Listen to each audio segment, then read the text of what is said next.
জাপানের সবচেয়ে কঠোরভাবে সুরক্ষিত জলপথে 1,30,000 টনের একটা সুপার ট্যাঙ্কারকে মাত্র কয়েক সেন্টিমিটারের ছাড় বা টলারেন্সের সীমার মধ্যে সঠিক জায়গায় ভেড়াতে হবে। 1 মিটার সামনে যাবে। এখানে কোনো রকমের দুর্ঘটনা ঘটলে চলবে না। আরো 50 সেন্টিমিটার। আরো 50 সেন্টিমিটার। হ্যাঁ, নাগোয়াতে এক ইকুইপমেন্ট ফেলিয়ার শহরের বিদ্যুৎ সরবরাহ বিপন্ন করে তুলেছে।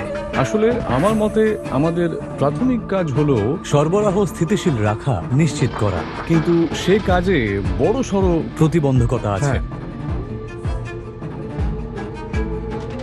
একটা ছোট্ট ভুলের জন্য লাখ লাখ ডলার খরচ হতে পারে। হেকিনানে ইঞ্জিনিয়াররা আরও পরিচ্ছন্ন জ্বালানির প্রতিযুক্তির জন্য যুগান্তকারী পদক্ষেপ নিচ্ছেন। আমাদের কাছে এটা দেখানো খুব জরুরি যে হেকিনানে এই কাজটা সম্ভব। এটা বিশ্বকে নির্ভুলভাবে এই বার্তা দেবে যে এই কাজ করা কিন্তু অসম্ভব নয়, ঠিকভাবেই করা যায়। এখানেই কোথাও আছে। আচ্ছা, মানে ঠিক এখানেই হওয়ার কথা।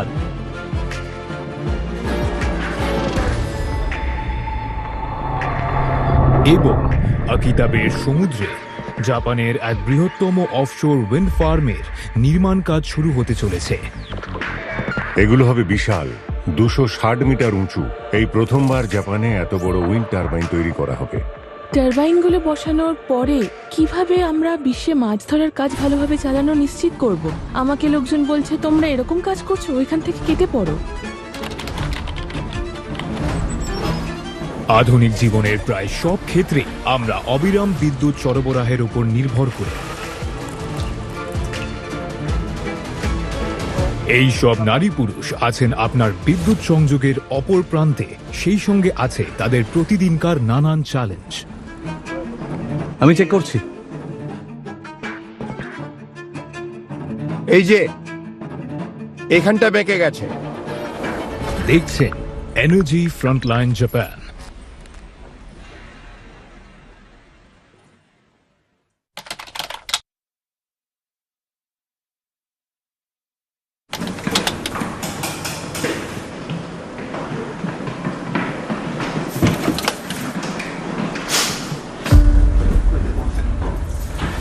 $1,30,000 টনের এক সুপার ট্যাঙ্কার বিশ্বের বৃহত্তম এক মেট্রোপলিসের দিকে এগিয়ে আসছে।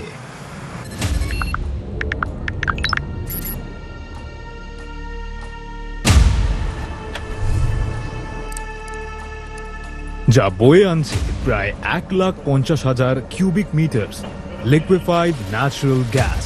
টোকিও বে এলাকায় মাত্র দুদিনের বিদ্যুৎ সরবরাহ করার জন্য যা পর্যাপ্ত। জাপানের কাছে এনার্জি একটা বড় চ্যালেঞ্জ। এখানকার পাহাড়, সমুদ্র ও গভীর নীল সমুদ্রের চোখ ধাঁধানো ভূপ্রকৃতির অনেক মূল্য চোকাতে হয়। জাপানের নিজস্ব কোনো তেল বা গ্যাসের ভান্ডার নেই বললেই চলে। উপরন্তু দ্বীপরাষ্ট্র হওয়ায় জাপান পাইপলাইনের মাধ্যমে জ্বালানি আমদানি করতে পারে না। এইসব খাড়া খাড়া পাহাড় থাকার দরুনই সোলার ফিল্ড গড়ে তোলার উপযুক্ত জায়গা এবং সমুদ্রের হাওয়া কাজে লাগাবার উপযুক্ত অগভীর জল খুব বেশি পাওয়া যায় না। এমিশন কমিয়ে কার্বন শূন্য ভবিষ্যতের দিকে এগোতে এগোতেও আপনাকে যেখান থেকে সম্ভব শক্তির উৎস সংগ্রহ করতে হয়। জাপানের শক্তির 1/3 আসে লিকুইফাইড ন্যাচারাল গ্যাস থেকে, কিন্তু এই দেশ একসঙ্গে মাত্র 1 মাসের সরবরাহ মজুত করতে পারে। মাত্র একটা শিপমেন্ট আসতে দেরি হলেও তার ফল মারাত্মক হতে পারে। ডকিং অপারেশনসের নেতৃত্বে আছেন হিরোহিসা হাসেগাওয়া। এখনো পর্যন্ত 4000-এর ওপর জাহাজ ফুটসুতে ঢুকেছে। এখানেই কিন্তু জাপানে আসা সবচেয়ে বেশি এলএনজি শিপ ভেড়ানো হয়, তাই এটা কান্টো এলাকার একটা পাওয়ার হাউস। আমি খুব ভালো করে জানি যে যে কোনো অবস্থাতেই এখানে কোনো দুর্ঘটনা ঘটলে চলবে না। জাহাজ রওনা হলে এখানে হাঁটতে হাঁটতে রোপ হ্যান্ডলাররা আর আমরা জাহাজটাকে এইখানে দেখতে পাই।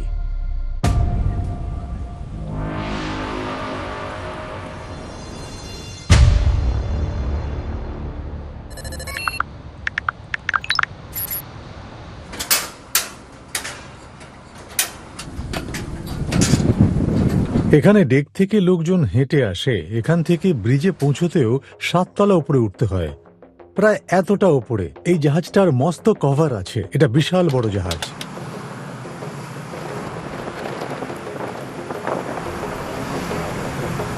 এই জাহাজ প্যাসিফিক মিমোসা একটা সাইয়ন্দো ক্লাস এলএনজি ক্যারিয়ার। এই ট্যাঙ্ক কভার সামনে থেকে আফট পর্যন্ত গেছে। এই জাহাজের উইন্ডেজ এরিয়া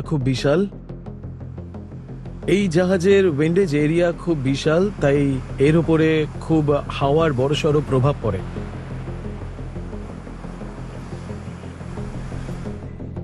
ম্যানিউভারিং এর জন্য 10 মিনিটের নোটিশ দিচ্ছি। আরবিএম রেজিস্টার করতে শুরু করে দাও। জোরালো বাতাস থাকলে এই জাহাজকে খুব আটোসাটো টলারেন্সের ডকের 4টে আর্টিকুলেটেড আর্মের সঙ্গে যুক্ত হতে হয়। তারপর -160 ডিগ্রি তাপমাত্রার তরল গ্যাসকে বিশেষ পাইপের মাধ্যমে দ্রুত গতিতে একগুচ্ছ ইনসুলেটেড স্টোরেজ ট্যাঙ্কে ভরে ফেলা হয়। কিন্তু এই অপারেশন খুব বিপজ্জনক। আমাদের যেটা করতে হয় সেটা হলো লোডিং এর আর্মকে জাহাজের আর্মের সঙ্গে সেন্টার করতে হয়, যেটাকে আমরা বলি ইন পজিশন, এটাই বলি। আমরা যখন আর্মগুলোকে অপারেট করব তখন সেটা ঠিক এই অ্যাঙ্গেলে থাকবে। আমরা যতটা পারি নির্ভুল হবার চেষ্টা করি, 0 পজিশন রাখাটাই আমাদের চূড়ান্ত লক্ষ্য। কিন্তু জাহাজ চলতে থাকে, আর এটা খুব বড় একটা জাহাজ। আমরা নির্দিষ্ট সীমার মধ্যে ডক না করলে আর্মগুলোকে লিঙ্ক করতে পারবো না, এটা নির্ভুল হওয়া দরকার। আমরা এই গেজ দিয়ে জাহাজের সেন্টারের সঙ্গে অ্যালাইন করব। 50 সেন্টিমিটারের চেয়ে বেশি ফারাক হলে চলবে না। তাই আমাদের শুরু থেকেই 0 মার্জিন এররের লক্ষ্যে আমাদের এগিয়ে যেতে হয়। টোকিও বে বিশ্বের ব্যস্ততম জলপথগুলোর একটা, তাই আমরা ধরেই নিই যে প্রচুর ট্রাফিক থাকবে। সারা পৃথিবী থেকেই জাহাজ এখানে আসে, আর স্থানীয় গাইড ছাড়া এই রকম জায়গায় নেভিগেট করা কিন্তু খুবই মুশকিল ব্যাপার।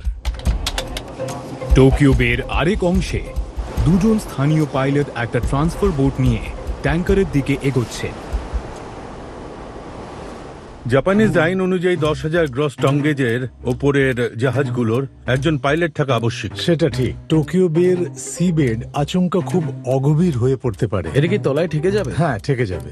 জাহাজ সমুদ্রে আরো 10 মিটার এগোচ্ছে, তাই সমুদ্রের তলদেশ যথেষ্ট গভীর না হলে জাহাজ তলায় ঠেকে যাবে।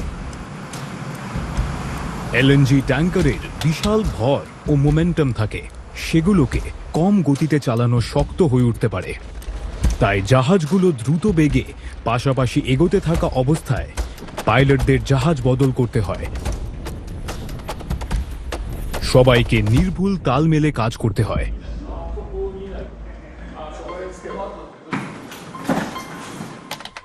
আমাকে একটু বলবে আজ পাইলট অনবোর্ড কখন হবে? আজকে 11:08 আওয়ার্সে পাইলট অনবোর্ড হবে। 11টা বেজে 8 মিনিট। ঠিক আছে।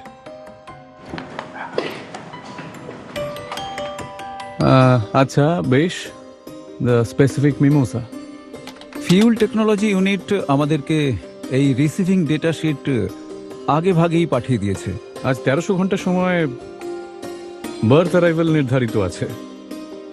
কার্গো বা পরিমাণে কোনো রকম পরিবর্তন হয়নি। ডেলিভারির জন্য আমাদের এইসব ডিটেইলস আলোচনা করা দরকার, যাতে কোনো ভুলচুক না হয়। কোনো রকম পরিবর্তন হয়নি, বুঝেছি।